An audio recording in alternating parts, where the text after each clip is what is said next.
A TV show over here in the United Kingdom, has decided that the way forward, in fact, to convince the dwindling viewers to keep on watching, is to make sure that the presenters put on a show of unity. And this is now being leaked to the media. I want to say a show of unity, not just basically faking it, on camera, claiming that you are the best buddies, the way that they do, but more importantly, getting to know each other off camera too, pictures on social media, swapping hints, wishing each other well, that sort of stuff.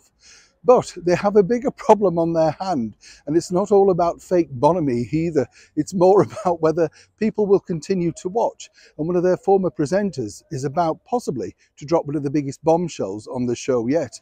As ever, let me explain. Hi, good morning. How are you? Nice to see you as ever. And thank you so much for joining me today. Television, as I've said to you many times before, is a strange world. You can sit next to someone for years on end and they never speak to you. It's a very strange, absolutely strange situation. Joan Rivers, if you recall, had a big falling out with her co-host, the king of chat, Johnny Carson, simply because she got her own chat show on a rival channel. He never spoke to her again.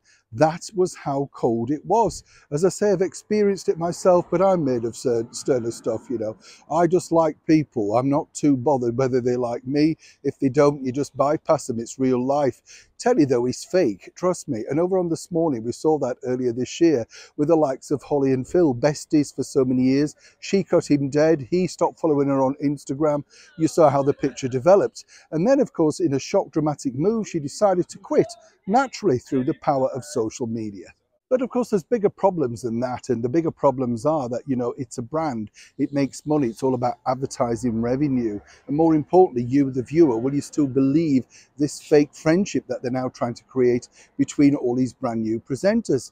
But according to a very well-placed source, while Holly decided to step down after 14 years, a brave move, truly, in the world of television, there are bigger issues because they're not quite sure whether she will return to her other ITV show, Dancing on Ice. That was a show, of course, that she co-hosted with the disgraced Phil.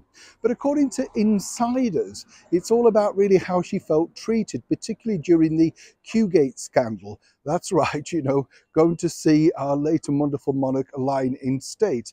All of that erupted, and according to that well-placed source, Holly felt that she wasn't given enough protection, enough guidance, and more importantly, enough support, quite literally out in the public domain.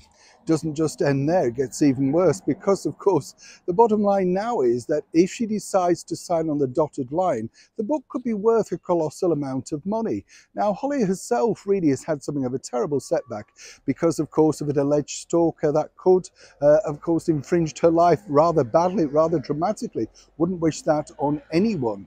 But you can understand how it's all come unraveling. In the public's view, she was the golden girl of television, could do no wrong, picking up award after an award, and then, of course, fell out spectacular with a co-host.